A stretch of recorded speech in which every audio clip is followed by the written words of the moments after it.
Hello and welcome back to another episode of the News You Missed, Pokemon Edition. Today we're talking about tons of Pokemon news, consisting of a lot of Pokemon Go updates, Adventure Sync, we're talking about hatching eggs, and we're also discussing some Let's Go Pikachu news, and a Tamagotchi based on Eevee. If this all sounds good and great to you, you've come to the right place. But would you do me a favor and click that subscribe button if you're interested in daily gaming news? I come back here with a new episode almost every day, and I try to keep you informed. So if that sounds great, you click that button and you stay tuned. We're going to jump right into this episode. So beginning with some Pokemon Go news, there have been sightings of shiny Ponyta and shiny Cubones. They've been around for a hot minute, but you can still get yourself one if you want to try and attempt to catch these Pokemon. And then you can transfer them over to Let's Go Pikachu and Let's Go Eevee as they are Gen 1.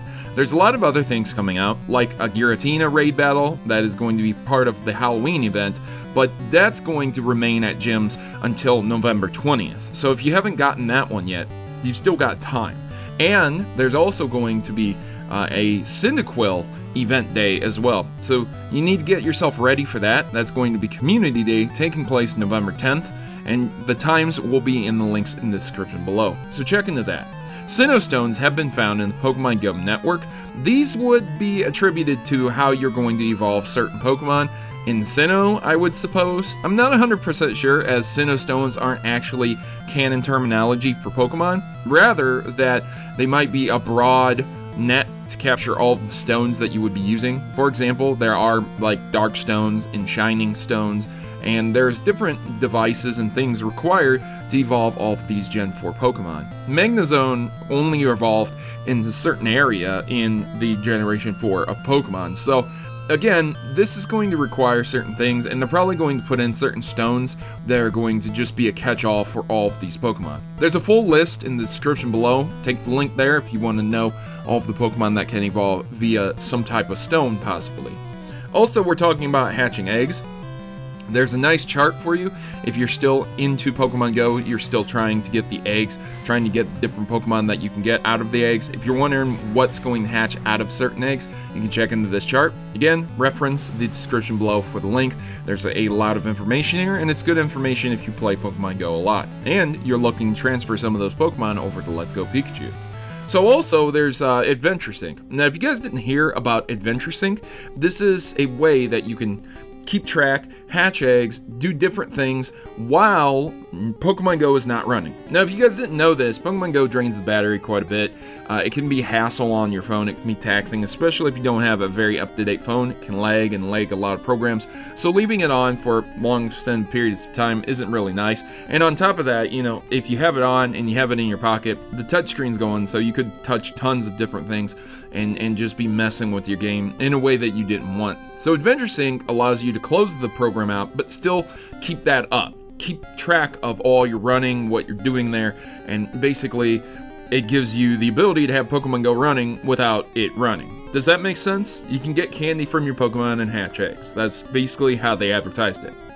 Now, there's a tutorial on how to get Adventure Sync going, but if you just play it on Android, okay, you're going to be prompted for Adventure Sync anyways, but if you're not, you can take the link in the description below, and there's a full tutorial on how to do that. It's pretty easy, and I would strongly suggest that you do it, because this is something that you want to have running in the background if you play Pokemon Go, or you're planning to transfer any of those Pokemon over to Let's Go Pikachu and Let's Go Eevee. You're just wasting time if you have it closed and you don't have Adventure Sync enabled. But there are a few things that you're going to have to agree to, so again, read over that stuff before you do it. Hey, Pokemon Go has also made $73 million in October. It's up 67% from last year. So there's definitely been a big Pokemon resurgence. That's just due in part to a new game coming out. There's a lot of hype thrown around it, a lot of advertisements, a lot of people who really enjoy Pokemon. But $73 million is a lot of money for a game that is 100% free to play. That is just from, I suppose, microtransactions. Yeah, I don't particularly like microtransactions, but I have to say personally, I've never spent a dime in Pokemon Go myself. I always earn coins by putting my Pokemon in gyms and then use the coins on various things, whether it's clothes or just some extra stuff. I don't really need any of the extra things that would make me do a lot better in the game. I'd say I'm probably 70% complete with the game. I've caught quite a few Pokemon in Pokemon Go, so I haven't really needed to spend any money on it, but I am a long-time player since day one. So, there you go. If you guys think Pokemon Go is dead, quite the opposite. There's a lot of people still playing it. So yeah, I talked about this in a previous news you missed, but there's the trailer that shows Pokemon Trainer Blue, Pokemon Trainer Red, and possibly Leaf. The biggest one was Rival Blue returning, and that a lot of people thought he wasn't going to be here because he was replaced by your friendly rival. Now, I discussed this in a video all on its own, so if you want more information about that, you can check out that video. Again, I'll leave the link in the description below, but basically, this is going to alleviate the situation where a lot of people are disliking the game because of your friendly rival. And also, in this trailer, we also got updated appearances for several other gym leaders like Blaine, Sabrina. We also saw Giovanni and the Elite Four. Most of the Elite Four members look very, very similar. I'd say the one that changed the most is Lorelei, whereas Bruno looks almost to a T the same. Agatha has kind of a wrap around her now, but she looks almost the same, and Lance's design is very slightly changed, but he looks very similar. Really, Lorelei is the only one that changed ever so slightly in design, but again, you can tell it's Lorelei, and you can tell exactly who that character is. So I think they did a very, very good job with the redesigns. But Trainer Blue was not redesigned, and neither was Red.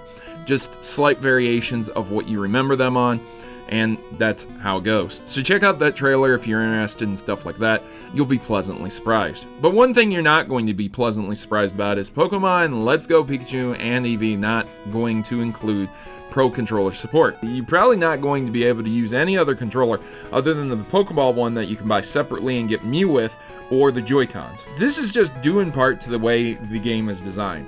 Likely, it's going to require you to use those motion controls very specifically in a very particular way to capture Pokemon. And if you can't do that with other controllers, then you're not going to be able to do that with things like the Pro Controller. Though I do have to say, I find it odd that the Pro Controller really wouldn't support this, because I believe that the Pro Controller has some sort of motion control in some shape or form. But hey, you know, Nintendo developed the game themselves, so obviously they would put in support for the Pro Controller if it could be supported.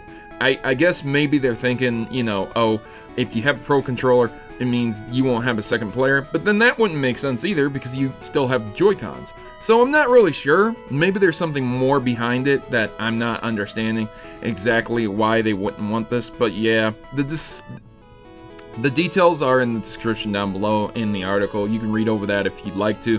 Yeah, it's a shame that you can't just use a traditional controller.